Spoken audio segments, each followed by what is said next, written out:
네, 오늘 말씀은 또 저의 예화로 시작하도록 하겠습니다. 저 전도사는 맨날 예화로 시작할까? 자기 이야기밖에 할 게 없나? 라는 생각이 드실 수 있으시지만, 개인적으로 제가 경험했던 이야기를 이야기할 때 좀 제 안에서 확신이 드는 것 같습니다. 저도 하나님을 전하는 일로서 저에게 주셨던 그 은혜를 전하는 일이 좀 기쁨이고 저도 확신을 가지고 이야기할 수 있어서 오늘도 준비를 했습니다. 혹시 저번 주가 아니죠. 저번 말씀 기억나신지 모르겠지만 제가 군대에 있을 때 이모부와 이모와 어머니가 갑자기 오셔가지고 저에게 신학을 권유했고 주님의 음성으로 받아들이고 전역을 했습니다. 그 다음 이야기입니다. 전역을 해서 그 다음에 이제 재수를 해야 되는데 이 재수를 한다는 게 뭐 쉽지만은 않더라고요. 일단 제가 고3이 지난 지 3년의 시간이 지났습니다. 다시 공부를 한다기보다는 새롭게 시작하는 느낌이더라고요. 거기에 이제 재수를 한다는 것은 뭐 하신 분들은 아실 수 있겠지만 학원을 보통 가게 되고 뭐 더하면 뭐 기숙학원에 들어가서 1년 동안 이제 먹고 살면서 하는데 그 비용이 만만치가 않습니다. 1년 아무것도 안 하고 공부를 한다는 게 그 지원이 뒷받침돼야 하는데 그런 부분에서도 어려운 점이 좀 있었습니다. 그리고 학원에 가는 이유는 다녔더니 진짜 최적화되어 있더라고요. 재수 수능을 위한 공부를 하는데 모든 시스템들이 거기에 맞춰 있다 보니 뭐 정보도 그렇고 관리도 그렇고 학원에 가지 않고 혼자라 한다는 것은 지금 생각해보면 무리이겠다라는 생각이 듭니다. 그래서 여러모로 그런 재정적 지원이 필요했고 또 상황이 필요했는데 다행히도 하나님께서 마련해 주셔서 학원에 이제 제가 등록을 하게 됐습니다. 일산 청서 학원에 제가 등록을 했는데요. 첫날 이제 제가 등원을 하는데 학원 버스가 왔습니다. 학원 버스가 새벽에 이제 옵니다. 거의 한 6시쯤 좀 넘어서 출발을 하는데 아침부터 공부시키는 거죠. 아침에 새벽에 거의 겨울이었거든요. 2월 초였으니까. 추운 어둑어둑한 날 버스를 타서 왜 그런지 제가 맨 처음에 타더라고요. 제일 안쪽에 있었나 봐요, 집이. 그래서 학원을 제일 먼저 탔으니 뭐 안에는 기사 아저씨밖에 없었고 제가 처음이라서 맨 뒤로 가서 맨 끝에 자리에 앉았습니다. 그러면서 제가 이제 찬양을 들으려고 노래를 틀었는데 역시 마음이 가난했겠죠. 찬양을 틀었는데 그때 이제 마커스 라이브 워십 2010 앨범을 제가 틀었습니다. 이 앨범이 어떤 앨범이냐면 저희가 제일 잘 아는 주님은 산 같아서 이 곡이 들어있는 앨범입니다.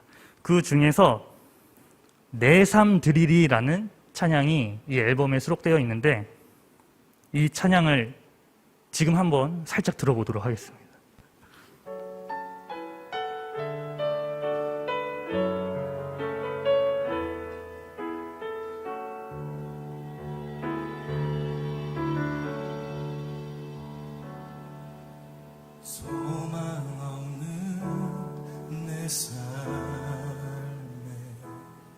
여기서 끊어주시면. 첫 가사 들으셨죠? 소망 없는 내 삶에. 여기서 이제 막 눈물이 이제 나기 시작하는데, 그날 맨 뒷자리에 앉아서, 새벽 공기로 차가운데, 지금 약간 분위기 비슷해요. 차가운 분위기. 근데 그 안에서 눈물이 나기 시작하는데, 두 가지가 보이더라고요. 첫 번째는 세상에서 가장 불쌍한 나, 가장 안쓰러운 제가 보이고 또 하나는 그런 가장 불쌍한 나를 보고 계신 하나님이 보이시더라고요. 그러면서 그 복음 아시죠? 복음이라는 게 저를 감싸기 시작하는데 그때 그 모든 감정과 뭐 생각과 이걸 제3자의 입장에서 표현하자면 제가 타고 그 다음에 이제 학생들이 탈 거 아니에요? 탔는데 일단 나이는 많아 보이죠. 뭐 머리도 짧고 형이 오빠가 한 명 앉아 있는데 막 뒤에서 막 울고 있어. 자기들은 이제 학원 가기 싫어서 막 이러고 있는데 뒤에서 막 펑펑 울고 있는 사람이 앉아 있으니 얼마나 이상했겠습니까? 그렇게 매일마다 이 찬양을 들으면서 버스 안에서 집회를 하면서 하루를 시작했던 재수 시간이 있었습니다. 오늘 이따가 이 결단의 찬양이 바로 이 찬양이기 때문에 이따 부르도록 하고, 제가 이 이야기를 꺼낸 이유는 아까 이야기했던 복음이라는 게 작동되는 그 스파크가 일어난다 그러죠. 그 지점이 내가 누구인지 알고 하나님이 어떠한 분이신지 알 때 그 매치가 일어난다는 것을 그때 깨달았습니다. 여기서 내가 어떤 사람인지 안다는 것을 성경적으로 풀면은 이렇게 볼 수 있을 것 같습니다. 마태복음 5장 3에서 4절 말씀입니다. 한 목소리로 읽도록 하겠습니다. 심령이 가난한 자는 복이 있나니 천국이 그들의 것이며 애통하는 자는 복이 있나니 그들이 위로를 받을 것이며. 우리가 얼마나 심령이 가난한가, 내가 얼마나 애통하고 있는가에 달려 있습니다. 그런데 그 애통에 대한 내용, 이 스펙트럼이 너무 넓고 사람마다 각각 다릅니다. 누구에게는 이 창조 세계, 이 생태계일 수도 있고요. 누구에게는 우리나라, 또 어떤 분에게는 이 사회가, 또 어떤 분에게는 우리 가정이, 또 어떤 분은 내 자신일 수도 있습니다. 모두가 각각의 포인트로 애통하면서 살고 있습니다. 무작정 비난 그런 것이 아니라 정말 국률한 마음으로, 예수님께서 가져주셨던 그 국률한 마음으로 안타까워하고 있는가가 오늘의 포인트입니다. 오늘 말씀에 나오는 목자들이 그러했습니다. 그 시대를 살았던 목자들에게 애통할 부분이 너무 많습니다. 한두 가지가 아닙니다. 그때 당시 목자라는 직업은 하찮게 여겨지는 직업 중에 하나였습니다. 무시란 무시는 사람들에게 다 받으면서 살아야 하는 사람들이었고요. 전반적인 목자들의 생계는 괜찮았냐? 는 질문에도 목자들의 세계도 굉장히 치열한 경쟁이 있었고, 또 주인들에게 선택받고 살아남기 위해 몸부림을 쳐야 했습니다. 더 근본적으로 그 목자란 직업이 맹수로부터 양들을 지켜야 하는 입장에서 항상 목숨을 걸고 지켜야 하는 사람들이었고, 이건 개인적인 문제지만 사회의 전반적인 문제는 이스라엘은 그때 당시 로마 시대에 로마의 식민지였습니다. 식민지면 말 다 했죠. 아무것도 내세울 것이 없던 목자들, 어쩌면 버림받아야 할 자들이었기 때문에 예수님께서 이 땅에 오심, 그 소식을 들었을 때 가감없이 받아들일 수 있었겠습니다. 그리고 이것이 하나님께서 우리를 부르는 유일한 조건일 것입니다. 우리가 어떤 것을 갖춤으로써 예수님을 초대하기보단 내 자신이 어떠한지 정확한 이해를 더 원하고 계실지도 모르겠습니다. 그리고 그것이 바로 애통이라는 것입니다. 내가 하나님의 은혜로밖에 살 수 없는 자입니다 라고 고백하는 자들에게 하나님의 은혜가 임할 것입니다. 그리고 예수님께서 오신다는 이 복음, 기쁜 소식이 진짜 기쁜 소식으로 들릴 것입니다. 재수라는 시기로 제가 예화를 들었지만 제 삶을 다 돌아보아도 살면 살수록 이 애통이라는 문제는 줄어들지 않더라고요. 이제는 애통이 없는 것보다 지금 그냥 현상 유지가 낫겠다라는 생각이 가능한데, 지금 제 설교를 들으시는 대부분의 성도님들은 저보다가 나이가 많으실 텐데, 그렇다는 건 저보다 더 큰 애통을 이미 지고 계실 텐데, 오늘 삶 속에서 우리의 문제와 상황, 또 갈등하면서 속상해하면서 또 혹시 체념하고 있지 않은 우리에게 그 목자들에게 임했던 은혜가 동일하게 부어지기를 간절히 소망합니다. 천사들은 이야기합니다. 누가복음 2장 14절인데요. 지극히 높은 곳에서는 하나님께 영광이요 땅에서는 하나님이 기뻐하신 사람들 중에 평화로다 하니라. 이 땅에는 평화가 없지만, 우리 마음속엔 평화가 없지만 예수님께서 오신다는 이 복음의 소식이 이 사회에, 내 삶 속에 진정한 평화가 되고 그 평화를 누리며 사는 우리 성도님들 되시기를 간절히 축복합니다. 네, 그런데 오늘 말씀을 연구하다 새로운 측면 해석을 하나 발견하게 되었습니다. 네, 먼저 지도를 하나 띄워주시면, 네, 그 빨갛게 표시가 되어 있죠. 그 윗부분이 이제 예루살렘인데 그 표시에 가려져 있고, 예루살렘 밑으로 좀만 더 내려오시면 그 빨간 표시 좀 더 밑으로 내려오면 베들레헴이라고 있습니다. 그렇죠? 그래서 예루살렘과 베들레헴은 그렇게 먼 거리는 아닙니다. 그런데 그 사이에, 다 같이 한번 읽어보겠습니다. 시작. 네, 벳핫게렘. 네, 성경에는 그냥 벳핫게렘이라고 나와 있습니다. 성읍 하나가 있습니다. 거기에 지금 표시를 해두었는데요. 이 벳핫게렘은 뜻이 포도의 집입니다. 포도를 좋아하는 저에게 이 도시가 어떤 도시일지 궁금이 드는데, 혹시 이 벳핫게렘이라는 지명을 들어보신 적이 있으신가요? 네, 오늘 설교는 일단 성공할 것 같습니다. 성경에서 이 벳핫게렘을 검색하면 두 군데가 나옵니다. 첫 번째는 느헤미야고, 네, 두 번째는 예레미야 말씀입니다. 먼저 느헤미야 말씀을 다 같이 읽어보겠는데요. 느헤미야 3장 14절 말씀입니다. 다 같이 한번 읽어보겠습니다. 시작.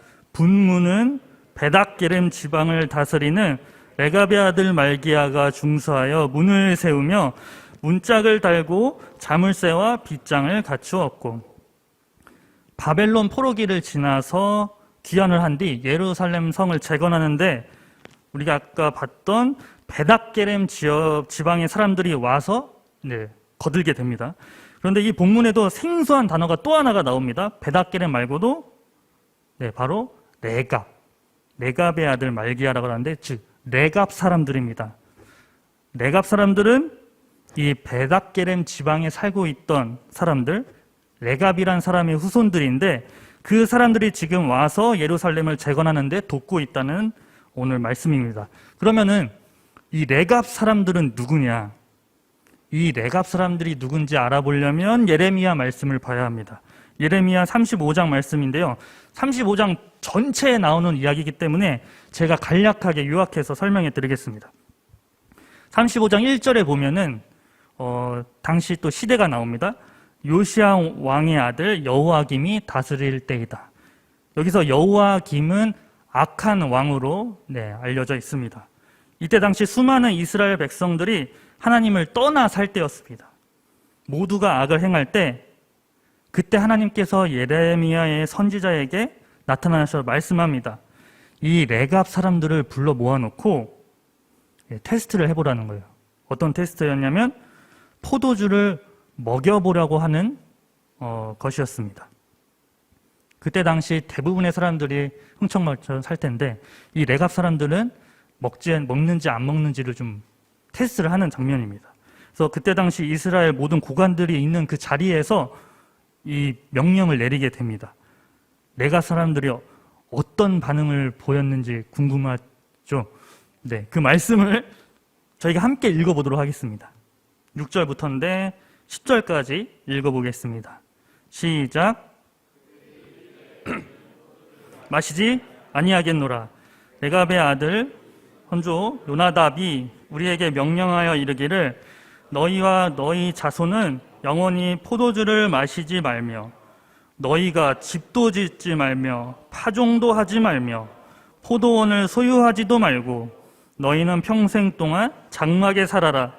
그리하면 너희가 머물러 사는 땅에서 너희 생명이 길리라 하였으므로 우리가 레갑의 아들 우리 선조 요나답이 우리에게 명령한 모든 말을 순종하여 우리와 우리 아내와 자녀가 평생 동안 포도주를 마시지 아니하며 살 집도 짓지 아니하며 포도원이나 밭이나 종다도 가지지 아니하고 장막에 살면서 우리 선조 요나답이 우리에게 명령한 대로 다 지켜 행하였노라. 네, 일단 레갑 사람들이 포도주를 마시지 않았습니다. 그러면서 자신들이 어떻게 왜 이렇게 사는지 설명을 합니다. 일단 나왔던 게 포도주 안 마시고 포도원 자체를 소유하지도 않고, 이거는 이제 농사도 아예 안 짓겠다는 뜻이죠.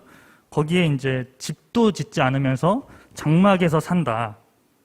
자신들이 왜 이렇게 살고 있다? 그 선조 중에 요나답이라는 사람이 자신들이 그렇게 살라고 명령을 했다. 요나답은 또 누구냐? 약간 꼬꼬모 느낌 나지 않습니까? 요나답은 누구냐? 이 요나답은 이 레갑 자손들을 거슬러 올라가면 약 300년 전 사람입니다. 300년 전 사람. 예후 왕이 있을 때 이 예후 왕이 사마리아에 있는 바알 숭배자들을 척결할 때 이 요나답이 함께 참여를 합니다.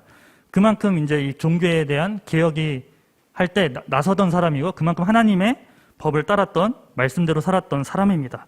바로 그 요나답이 레갑 후손들에게 명령을 내리는데, 포도주 마시지 않기, 집 짓지 않기, 농사 포도원 아예 짓지 않기, 가꾸지도 않기, 장막에 살아라. 이 명령을 이 레갑 자신의 후손들한테 전했고, 이 말씀대로 이 레갑 사람들이 300년 동안 지키고 살고 있는 거예요. 포도주 안 마시고 거절하고 이렇게. 포도주 안 먹는 거 뭐 대수냐 라고 할 수 있지만, 제가 아까 설명했듯이 베닥게렘은 뭐뭐의 집? 네, 포도의 집입니다.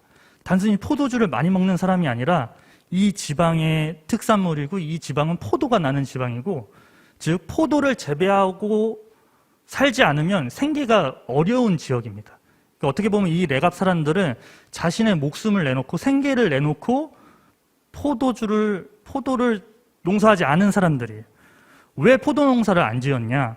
이때 당시에 그 바알 숭배자들이 이 포도 농사를 주로 행하면서 우상 숭배에 사용되면서, 이 숭배자들이 주도를 했던 그게 바로 포도 농사였기 때문에 하지 말라고 명령을 내렸던 이 부분을 이 레갑 사람들이 철저히 자신의 목숨을 내놓고 지켰던 것입니다. 자, 그럼 이 포도 농사를 못했던 이 사람들은 무엇을 하면서 살았을까요? 집도 짓지 말고 여기저기 돌아다니면서 하는 사람들이 갖고 있는 직업. 네, 바로 양을 치는 목자였습니다. 목자를 선택한 것이죠. 이후 바벨론이 쳐들어왔을 때 수많은 사람들을 포로로 끌고 갔습니다. 그런데 이 레갑 사람들은 끌려가지도 않았어요. 왜 안 끌려갔을까요? 직업이 목자예요. 목자는 이때 당시에 사람으로 쳐주지도 않았기 때문에 데려가지도 않아요. 데려가면 밥만 축내는 사람들이기 때문에 그 이스라엘, 예루살렘, 그 베들레헴 그 사이 지역에 쭉 살면서 목자 일을 하면서 그렇게 쭉 살았던 것입니다. 거기 있던 사람들이 이제 예루살렘에 올라가서 도와주고 그 지역에서 목동 일을 하면서 살았던 것이죠. 이 사람들, 이 베들레헴, 이 예루살렘 이 사역 지역에서 하나님의 명령, 그 조상이 명령했던 그 하나님의 명령을 300년 동안 지키면서 이 사람들이 그 지역을 쭉 살아왔던 것입니다. 자, 그럼 이 사람들이 지금까지는 어떻게 살고 있을까요? 언젠간 오신다는 그 예언의 말씀을, 메시아가 온다는 이 말씀을 이 레갑 사람들은 어떻게 지켰을까요? 어떻게 지켰을지 보이지 않습니까? 그리고 그 말씀이 진짜 이 목자들에게 성취된 그날, 천사가 나타나서 진정한 왕이 나셨다. 이 소식을 들은 이 목자들, 어떠한 반응을 보였을까요? 조금도 주저함없이 바로 그 예수님께 달려가는 모습을 볼 수 있습니다. 지난주 마리아도 그랬고, 요셉도 그랬고, 사가랴와 엘리사벳도 그랬고, 이 말씀 이후에 시므온도 그랬습니다. 누가복음 2장 25절 말씀을 함께 읽어보도록 하겠습니다. 시작. 예루살렘에 시므온이라 하는 사람이 있으니 이 사람은 의롭고 경건하여 이스라엘의 위로를 기다리는 자라. 성령이 그 위에 계시더라. 오늘 목자들, 레갑 사람들 전심을 다해 예수님을 기다렸습니다. 적극적으로 기다렸습니다. 멈춰 있는 것이 아니라 약속을 붙들고 살았습니다. 이것을 성경에서는 의롭고 경건하다라고 표현하고 있습니다. 사랑하는 우신교회 성도님들, 이 목자들의 모습 속에서 많은 도전이 되지 않습니까? 지금 이 시대에도 약속을 붙들고 살아가는 자들에게 큰 위로와 소망이 되지 않습니까? 사랑하는 우신교회 성도님들, 이 레갑 목자들처럼 21세기 목자들이 되어서 하나님 나라를 꿈꾸며 소망하며 소망에 멈춰 있지 않고 그 삶을 의롭고 경건하게 살아내시는 성도님들 되시기를 축복합니다. 말씀을 정리하겠습니다. 오늘 말씀을 통해 우리 마음에 애통함이 회복되기를 간절히 소망합니다. 주님 아니면 나는 아무것도 아닙니다. 내 삶에 찾아오시기를 간절히 소망하는 애통함이 회복되어져서 예수님이 다시 오시는 대림절, 그리고 이번 성탄절에는 주님의 오심인 이 기쁜 소식이 복음이 되고 내 삶의 예수 그리스도의 자리가 회복되어지기를 간절히 소망합니다. 예수님께서 내 마음속에 찾아오신다는 이 복음의 소식, 약속의 말씀을 붙잡고 의롭고 경건하며 기다림이지만 멈춰 있는 것이 아니라 그 기다림을 적극적으로 살아내는 그 누구보다 예수님을 기다리는 우리 성도님들 되시기를 간절히 축복합니다. 이 시간 아까 그 찬양 내산드릴이 함께 찬양하면서 기도하겠는데요. 그 가사를 한번 묵상해 보시면서 함께 찬양하면 좋겠습니다.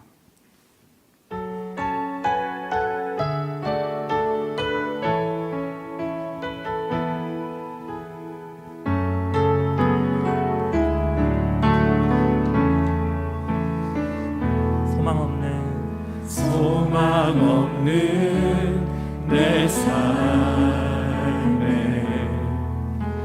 새 생명 허락하신 날 향한 주님의 은혜, 놀라운 주님의 사랑, 삶의 문제 힘겨워 눈물만 드릴 때도 날 안아주시는 주님, 한없는 주님의 사랑 나 찬양하네. 나의 믿음 주께 드려 나의 삶이 주를 향해 내 유일한 사랑 대신 주께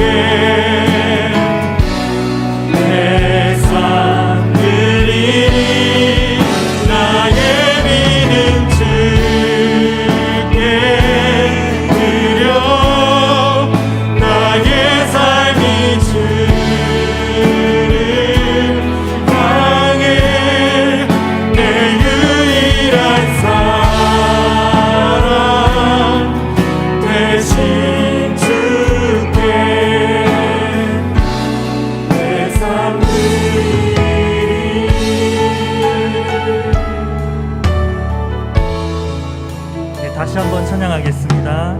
소망 없는 내 삶에 새 생명 허락하신 새 생명 허락하신 날 향한 주님의 은혜, 놀라운 주님의 사랑, 삶의 문제 힘겨워 눈물만 드릴 때도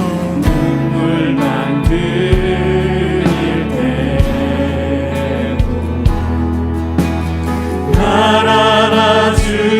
되시는 주님, 한없는 주님의 사랑, 한없는 주님의 사랑, 나 찬양하네. 나 찬양하네. 나의 믿음 주께 드려, 나의 삶이 주를 향해 내 유일한 사랑 되신 주께 내 삶 드리니 나의 믿음 주께 드려, 나의 삶이 주를 향해 내 유일한 사랑 되신 주께. 우리 한 번 더 믿음을 다해 고백합니다. 나의 믿음 주께 드려. 나의 믿음 주께 드려, 나의 삶이 주를 향해 내 유일한 사랑 되신 주께 내 삶 드리, 나의 믿음 주께 드려, 나의 삶이 주를 향해 내 유일한 사랑 되신 주께 내 삶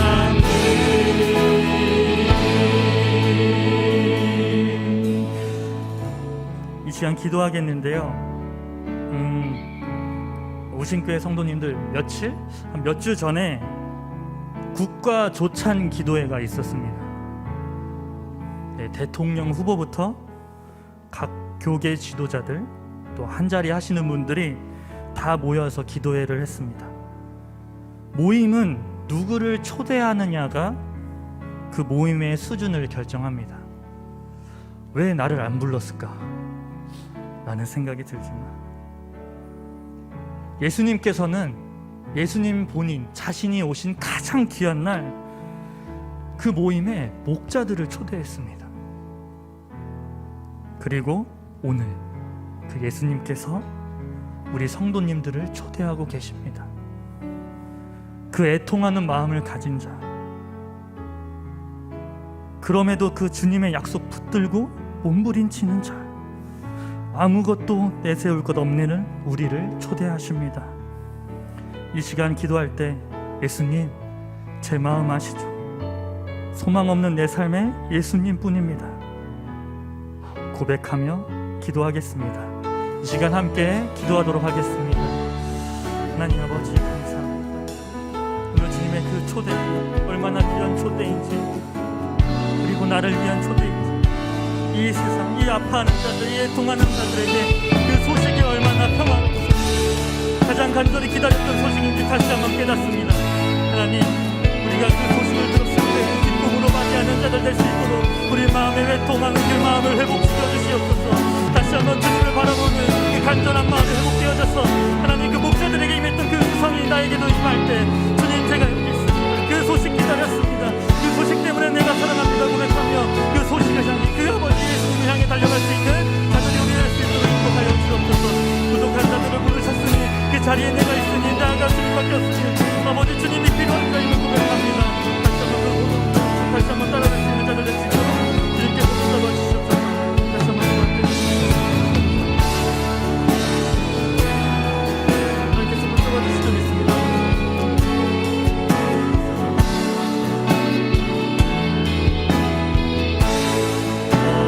이 시간 한 번 더 기도할 때에는 하나님, 제가 내갑 사람들처럼 그 목자들처럼 주님 약속 붙잡고 다시금 살아내고자 합니다. 주님만 신뢰합니다. 예수님을 적극적으로 기다리는 삶 살 수 있도록 용기와 의지를 허락하여 주옵소서. 이 시간 함께 기도하도록 하겠습니다. 하나님 아버지 감사합니다.